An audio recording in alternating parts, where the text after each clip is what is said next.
Hello, everyone, and welcome to the Youth for Sustainability Climate Talk.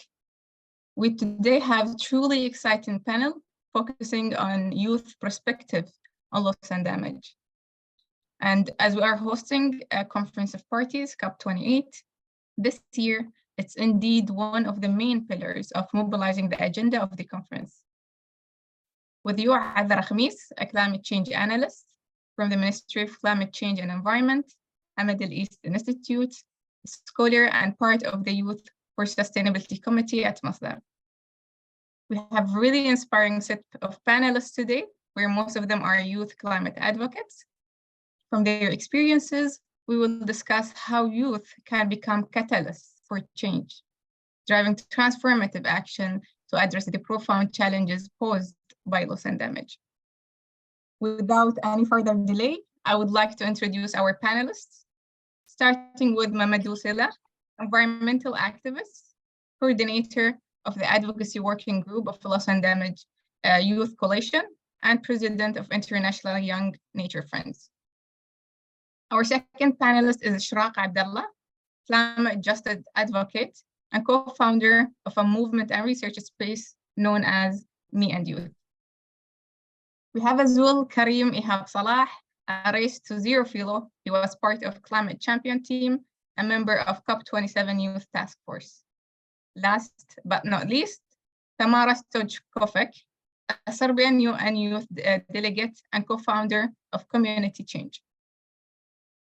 To start our conversation today, let's first hear from our speakers, their perspectives on youth climate advocacy and its role in mobilizing climate action. Perhaps we can start with Tamara. Hello, Ata, and hello, everyone who joined us. It's a pleasure to be here today, and I think we're talking about a very important topic. So first, I think we all noticed that the recent years have seen a major influx of new voices into the climate movement, and they are much younger than what mainstream environmentalism is used to. So we should ask ourselves why young people are the ones driving and reshaping the global climate debate. It is because they know that they will be the ones that could inherit a broken world. So we bear that disproportionate burden of the environmental crisis the world faces today, which will, of course, impact our future. And youth climate activism has encouraged major shifts in the climate policy discussions towards a more diverse, intersectional, and holistic approach to fighting the climate change.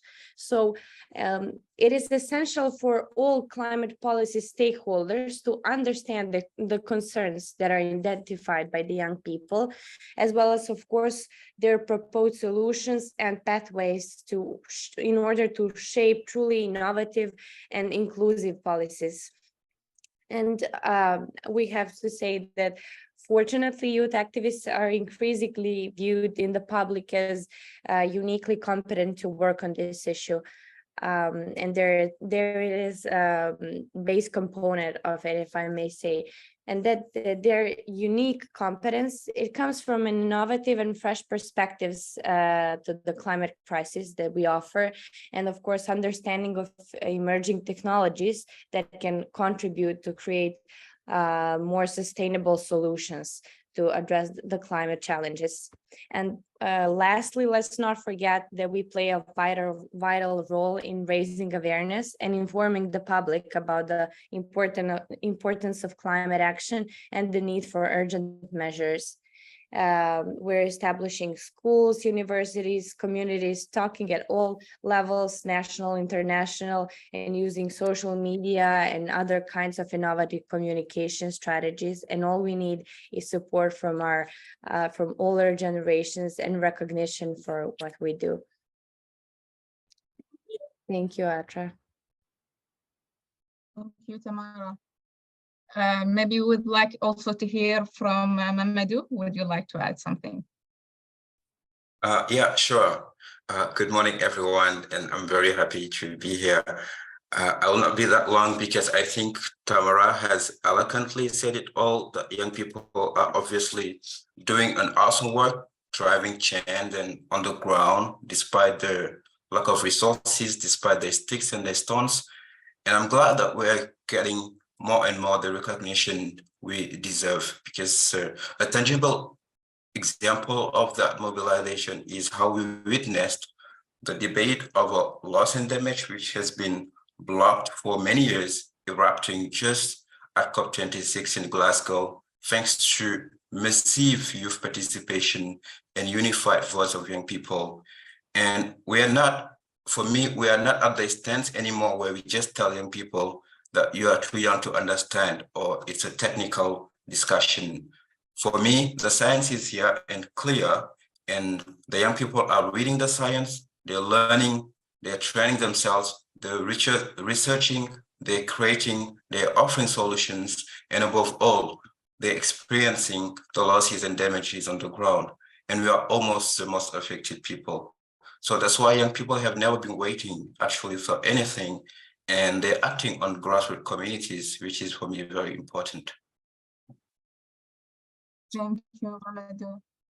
It's really interesting to see how each one of us maybe have a unique way in describing and seeing youth advocacy, but eventually all of our perceptions add up to drive the climate action. And the action always, regardless of the topic, comes from and within communities. And they are most affected people of the changes. But on climate, perhaps we would like to hear from Ishraq and from her involvement in multiple programs. Ishraq, how do you see the impact of loss and damage and the most affected people and areas, or what we call MAPA, and how addressing the loss and damage on those people enables a solution to deep-rooted issues? Assalamu alaikum wa rahmatullah. معاكم إشراق. Welcome everyone. I'm very glad to be back in a place where I also harness this community as Youth for Sustainability and Muslim Initiative. So thank you. I'm humbled by being back here again. I believe it's very important to kind of highlight that one part that you said in your question about MAPA, in other words, MAPA, which means most affected people in areas. And when we come to discuss in these terms, it's important to kind of negotiate why we're even looking at these communities from that kind of lens, because we're actually appreciating the work that they're doing and the communities that these are solutions flourishing out of.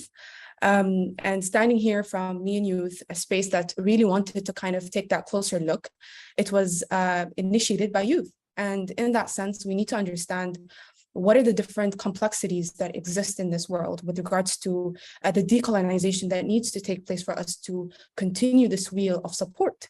Antonio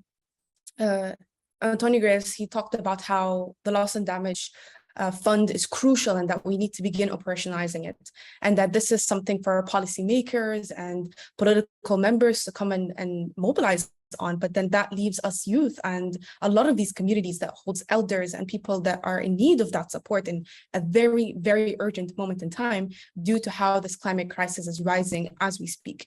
And that means that we also have our part to play. And so the underappreciation that these communities have, we tackle that by also standing up and supporting our own methods, our own solutions, from indigenous knowledge to supporting also the different ways offline communities have been supporting themselves and tackling the crisis. However, it's not enough. And so I believe that the movement in itself and the support of the LD issue is that we need to address the climate mobilizers on the ground and their needs and how we can tackle them. And Tamara has also talked about the youth burden, inheriting such crises. This is because we are very eco-conscious and eco-aware. And so this translates to the different initiatives that we're taking. And it's important to address that. We're also researching how this looks like from a philanthropic lens, because as much as we can depend on this LD fund, we must also take into account all the different methods and solutions that are even more urgently provided to these spaces. So this underappreciation is translated into that youth support. And so this is where empowerment and enablement of these spaces looks like. Amazing work, Ishraq, with Me and Youth. It's really impressive.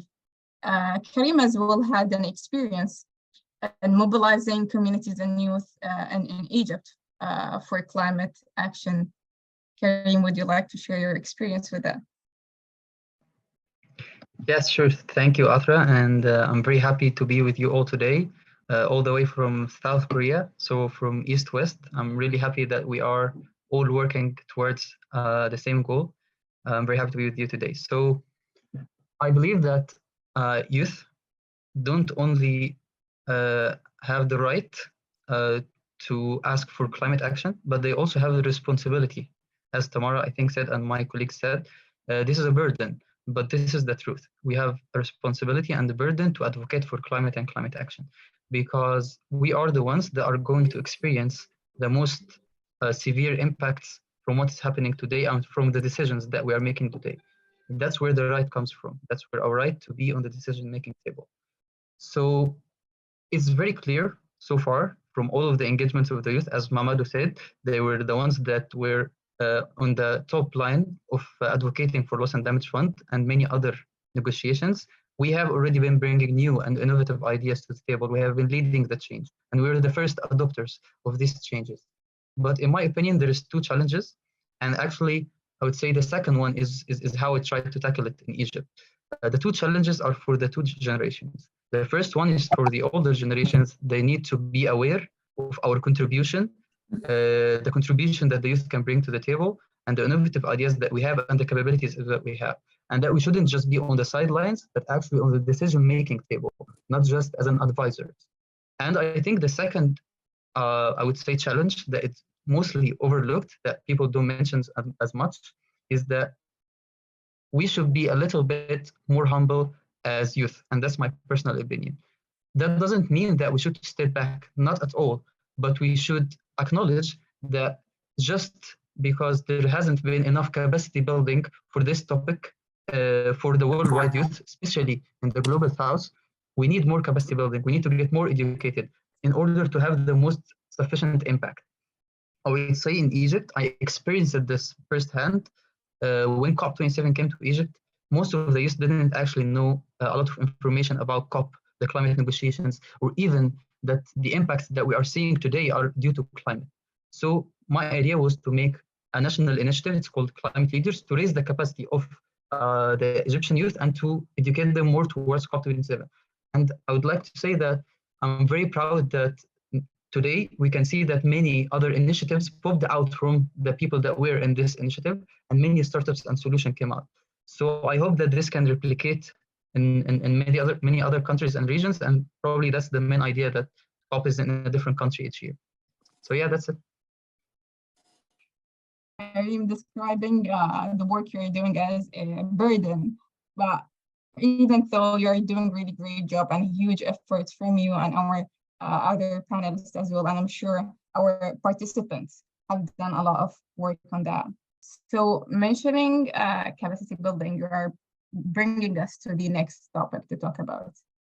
So from youth advocating communities to push for climate actions to international processes of climate action, driven by international organizations and committees like the United Nations Programs and Framework, IDDR, and other programs. On that, Mamadou, could you tell us more about the negotiation process of the UNFCCC, what it is, how does it go, for who's not familiar with it, and maybe a few insights on the negotiations of loss and damage specifically. Yeah, thank you very much for this question. It's a very good question, but also a very tricky question, because it's kind of like very difficult to summarize the negotiation process or the negotiations on loss and damage in very few minutes, because loss and damage is not new in international climate policy. As since the 90s, we have like small island developing states that have been calling for compensation for climate change impacts. And the negotiations on loss and damage, or negotiations generally, they have been highly political, contentious, and polarized debate between, like, we have on the one hand the developing countries which were calling for the establishment of a loss and damage finance facility, and on the other hand developed countries that historically block this demand with different tactics and to delay action and also to avoid their responsibility on the climate crisis. And this is where we can see kind of like how complex and how often disconnected the international negotiations can be from the reality on the ground. Like the consequences of climate change are being felt every day by vulnerable communities that have least caused the climate crisis, but it kind of like still takes us years or decades and sometimes even never to agree on something. And often it's just a small group of countries and their allies that can block, everything and all the process. And it's only, for instance, like after decades of negotiations that we finally came to an agreement at COP27 in Egypt to establish the fund and the funding arrangement. However, this decision was very well welcomed by us, by the young people, because it's also led to more wins and good conversations, as someone mentioned, on the need to transform public and private finance mechanisms and other questions addressed during the recent summit, for instance, in Paris.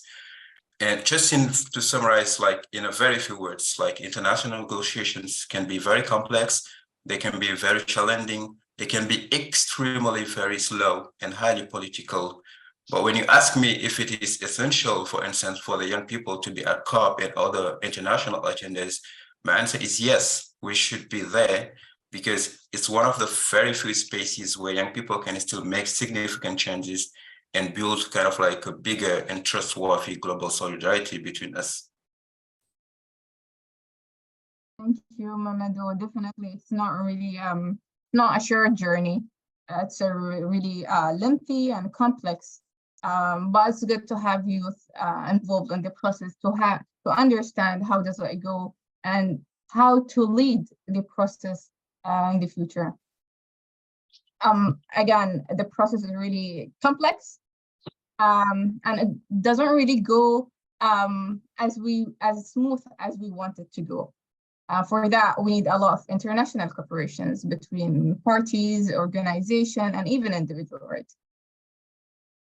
So Tamara, from your point of view, how could we foster the international cooperation between youth on the topic of loss and damage?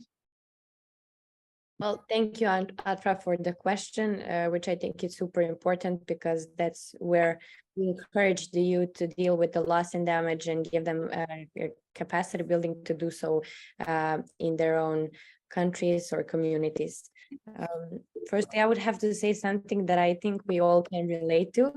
Well, where young people are given the opportunity to advocate their ideas in important political forums, we all usually approach it with a certain amount of skepticism, for a reason, of course, which is the case with me as well sometimes. But as a UN youth delegate, I had the opportunity to see that when young people from all around the world have a platform where they can cooperate and join negotiation efforts, stakeholders do not have other options but to really listen to them and to take their opinion into account. So we shouldn't be afraid to do so, and we always have to give it a chance. We need to encourage that youth-led advocacy efforts to influence the climate policies both at national and international levels by creating spaces for young people from different countries to connect, to collaborate, to share ideas, just like the Y4S is giving us the capacity to do so right now. I also have to build up on what Karim said. I think it's very good, and I completely agree with that. Of course, second logical step would be to involve youth in climate-related decision-making processes and ensure their voices are heard. Like, since it will have impact on us, we have a seat. But also, in order to make youth engagement as effective as possible, we must provide workshops and educational programs to empower youth activists with knowledge and skills for climate advocacy and climate action. And also partnering with civil society and NGOs would give access to their resources, but also expertise, which adds up to what I just talked about the capacity building. That would be Well said, Tamara. Very well said. Please, if someone is opening his mic, thank you very much. As you say, Tamara, youth actually have the energy and the power to make the movements and change, and should not really get discouraged from stakeholders. All they need to do is to empower themselves with the knowledge and build their capacity. Now, we have the problem or concern identified. It's always more productive to think and focus on the solutions.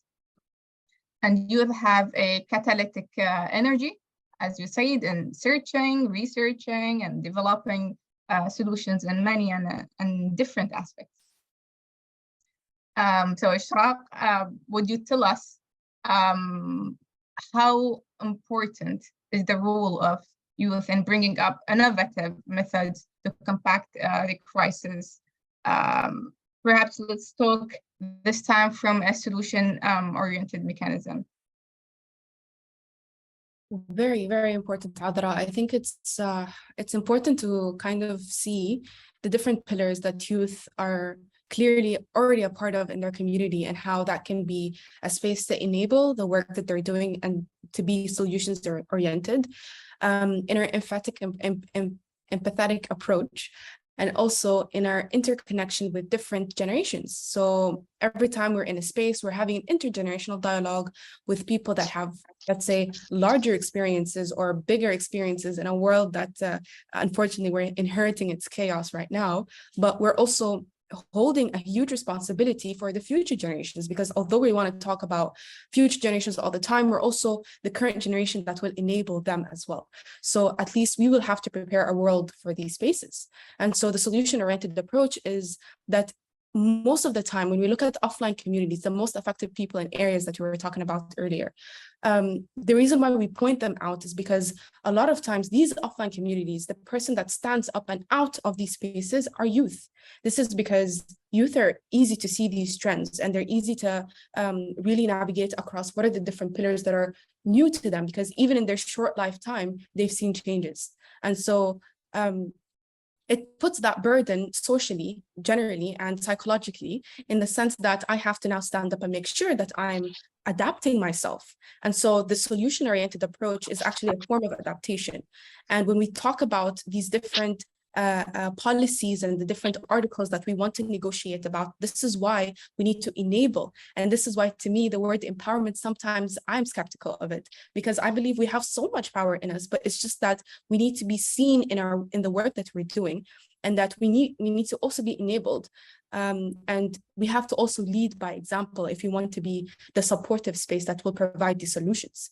Now, when we come to address these pillars, we also have to be taking into account that there's other people that aren't able to stand up for themselves. And for instance, we're looking at the elders in our communities. We're looking at people that are in need of this support that they're unable to kind of work on, because we also need to make sure we're putting food on the table. And then boom, there's a crisis that they have to face. So youth are usually the ones that stand up and facilitate that kind of action-oriented space in times of crisis. They stand up to evacuate their people. They stand up to support their household that maybe not everyone is capable of supporting themselves. And so that physical power, that emotional power, that psychological kind of adaptation that needs to be there, a lot of times we also see it in these ventures or these new founded spaces by youth. And this is why when we come to, let's say, pitch our ideas to spaces that can enable us and not empower us, it's important to be involved in that emotional capacity as well, to understand, why am I here at this very young age and talking about this crisis? You need to understand that emotional burden on me as well, and the consciousness of this crisis in itself. So I guess the approach can be innovative because of the fact that we're adaptive as well. And we see it in multiple lenses. It's quite countless. And I mean, here we already have a handful of panelists that are coming from their own different backgrounds. They might overlap in some spaces, but because we have that same emotional power and that same advocating supportive space for each other, and our interconnection, we've been able to provide this movement with solutions to what the policies need to respond to. So I hope that kind of answers the question in that sense, but very important, again, to have youth in that space. Thank you, Ishraq, for your really valuable insights. It's really important to note the difference between empowering and enabling. That's a really nice note to bring it up. And you have mentioned as well ways to implement loss and damage solutions at different, maybe we can implement it at community level, academic level, personal level as well. It's important to know how could we actually contribute. Mamadou would like to add something or build up on Ishraq's answer. Yeah, I think yes, Ishraq has really mentioned it. That yeah, we can implement solutions in our communities, and we are implementing solutions. Every one of us here, obviously, is doing something great. And yeah, there's always room to bring innovative, solutions that are really currently needed when addressing loss and damage, because it's a topic that maybe we don't have all the data, maybe we don't have yet all the, the details of it, but then it's really important to bring these solutions, whether in science, whether in technology, whether in literature, whether in creative arts, so on the ground. And in our coalition, for instance, we empower and we support young people, to impact their local communities. And this year for us, it was very important to set up a research working group, which is entirely led by young people, because we think that there is something that young people can, for instance, make in the knowledge making of loss and damage, because yes, they are the ones who are on the ground, they are the ones who are supporting the communities, and research is relevant when it is connected with what happens in the ground. And another example of solutions we are trying to implement is, as well, just last year we had a youth grant making council in collaboration with the Climate Justice Resilient Fund, where we had like 12 young people that were selected from different areas and different backgrounds in Latin America, in the Caribbean, in Africa, and so on. And these young people have the responsibility to identify and to fund grassroots communities and local projects. And throughout the grant cycle last year, we received a lot of solutions, from rebuilding schools to training, sharing stories, creating economic activities for their communities, and so on and so forth, and also a lot of very motivating solutions. And yes, we can implement solutions. We are implementing solutions. And yeah, if we only need to be given the space and the resources, and I'm sure if we are given the space, the resources, we can even do more on this field. Thank you, Mamadou. Certainly, implementation always needs finance. Finance, cash, money are sometimes the core or the drive of implementation of the solutions we are having. So we need finance to mobilize our actions, to keep the momentum of the process. We need finance to start implementing our solutions. In COP27 in Egypt, Mamadou, you mentioned earlier, one of the successful decisions was the establishment of loss and damage funds to have supportive framework. And Karim, from your experience as you was part of the climate champion team of COP27, tell us more on the status of loss and damage funds from your point of view, from COP27 to COP28. What's the way forward to tackle it? Okay, thank you for your question. And I believe in order to answer that, it would be very important to have a little bit more context into the loss and damage negotiations. Like very quickly, the loss and damage negotiations has started for like so long ago. And the first time that it was mentioned as a result of COP conference was in COP19 in 2013. And the funny thing, that's actually before the Paris Agreement. So we have been talking about it for so long, but there has been many challenges that has been slowing down the negotiations, as Mamadou said, because basically it says to the highest emitting countries, just pay money to the most, like, this is definitely simplifying, but it's just saying pay money to the most affected countries and in order to make them agree to do that, there has been very, very long, I would say, negotiation process. So the first time it was mentioned in 2013 in Warsaw International Mechanism, but they had no mention of the actual fund or that we are going to mobilize it. They just agreed on doing more research. And since then, SIDS and LDCs, the least developed countries and islands and small islands and developed countries, have been looking for a more comprehensive financial support, while the developing countries, while the developed countries were very skeptic about accepting the liability for human climate-induced losses, because they didn't want to take like legal liability for it. So that what has slowed down the negotiations so forth. And I remember very I remember that before COP27, people were very skeptic about the negotiations of loss and damage, because the COP27 in Egypt was the African COP, and it was mainly talking about how we are going to treat the global south, how we're going to focus on adaptation, loss and damage. But also what was happening in that year was we just came out of COVID-19.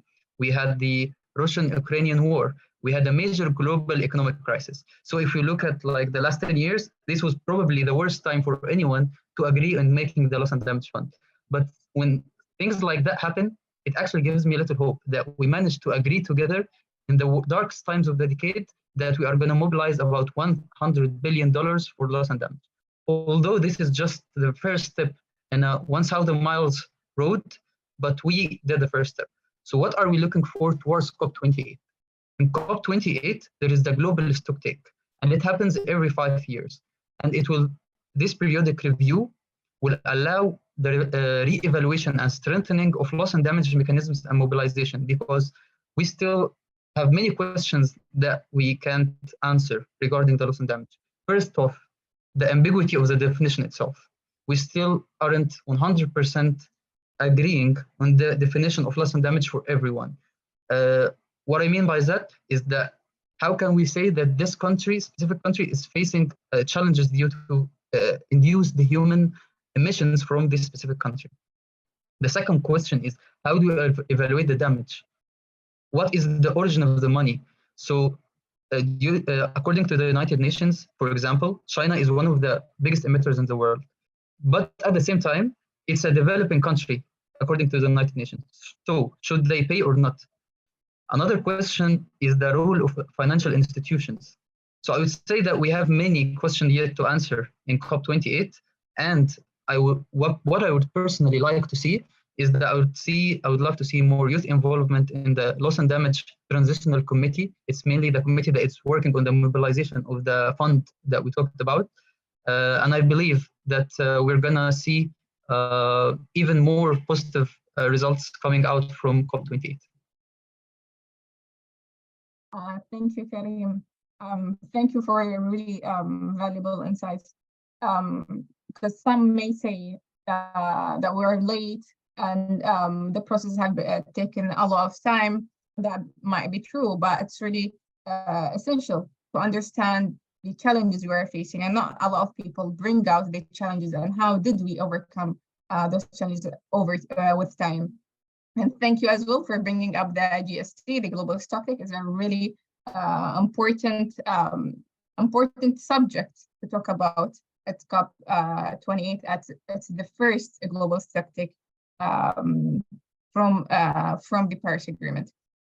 Our participants have a lot to search about and think about. So thank you a lot. Tamara, maybe you want to build up on Karim's answer, give insights on the best way to use or manage the funds during COP28 and beyond. Do we need to establish a robust financial framework to support the movement of loss and damage?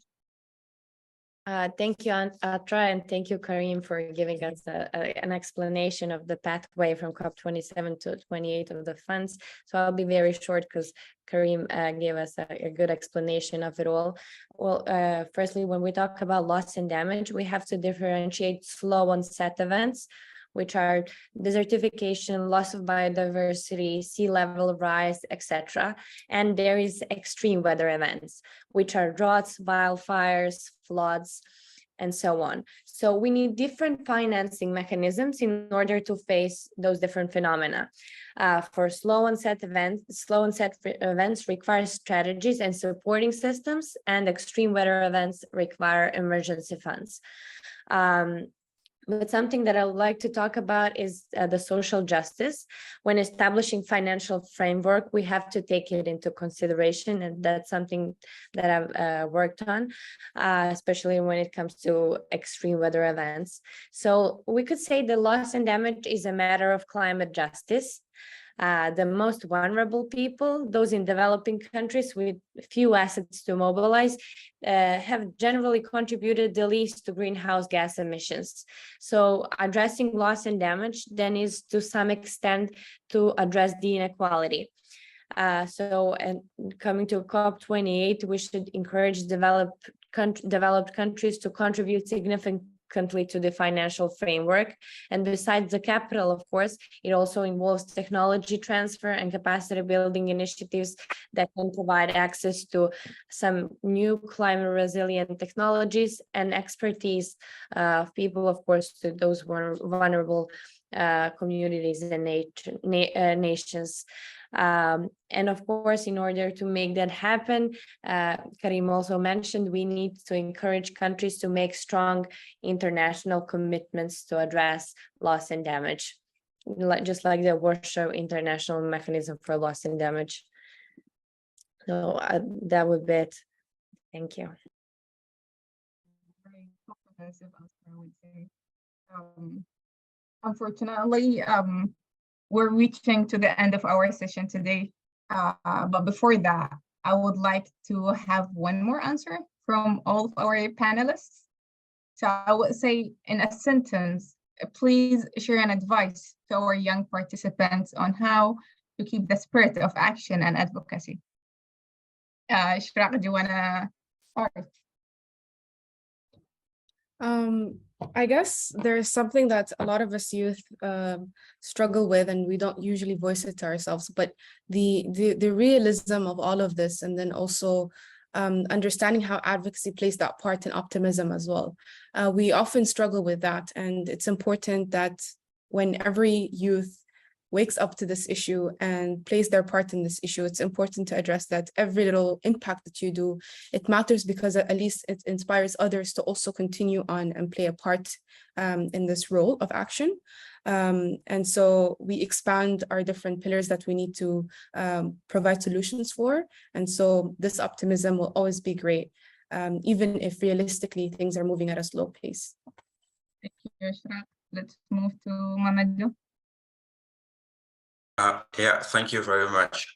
My message would be not an advice, but just a message would be for every one of us to collaborate more together, and then build this kind of international, like these kind of spaces where we can come together, you from different parts of the world, from different countries, to come together and just to get rid of the borders that separate us. Because for me, it's important to come together, to collaborate, to share, and then to build together, because the power belongs to the people. If only the people, they are capable to be a unified mass and then to demand the power. So I think if we can collaborate more together, regardless of where we come from, because we are also, every one of us experiencing this crisis, and we can only overcome and bring solutions when we are together. Sentence. Let's go with Tamara and then followed by Karim. Oh, that's the toughest question of all the session, I think.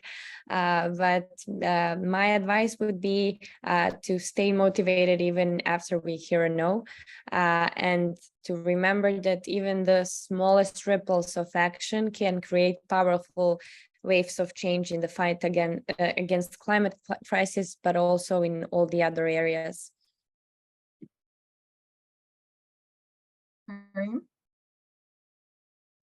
Okay, thank you, Atra. And if you would excuse me to take 2 more minutes answering this question, because I think this is actually the most important question, I would say, from my perspective to all the audience. I would just quickly talk about my experience last year in COP. And I know that a lot of the audience right now are from the UAE. Is that right? Okay, so I would like to kind of give them the nutshell of my experience from last year, because when I first got introduced to the climate change in general, the term itself was back in 2016, and I would have never imagined that I would be in COP27 giving a keynote speech representing the youth as a final in the thematic day, and that happened through just first off learning on my own and capacity building. So the thing that ignited this in me was the hosting of COP27 in Egypt. That was actually the enabler that gave me a lot of opportunities to be able to have a professional participation in the negotiations itself. Surely you don't have to have a COP in your country in order to make that, but it's a very strong accelerator for all the youth in the country. So my quick advice would be try to mobilize climate action in your countries, at least speaking with your friends, speaking with your family, speaking with the people in university. And I'm really looking forward to meeting you in COP28 and hearing about all the amazing things that you got to do in the following months. And I would like to finish off with my favorite quote that actually I was so happy that Tamara already mentioned the same concept, that I know it sometimes can get very devastating, and we already have a term for it, which is climate anxiety. A lot of youth are feeling that around the world. But my favorite quote is from Mother Teresa.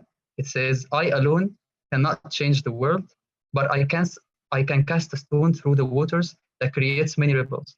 And I hope that through this session, we can create many ripples, and you too can create many ripples in your community, and that we can have the biggest butterfly effect. Thank you. Thank you all. Definitely huge movements starts with small steps. So thank you for your contribution. It was such a unique roundtable discussion with our young climate advocates sharing their insights from their experiences on the topic of loss and damage. But unfortunately, the interesting decision carried us till the end of it. And but we hope that you all enjoyed the talk, and we truly thank you for participating and joining us today. I was really happy hosting you. Please have a nice day. Thank you all.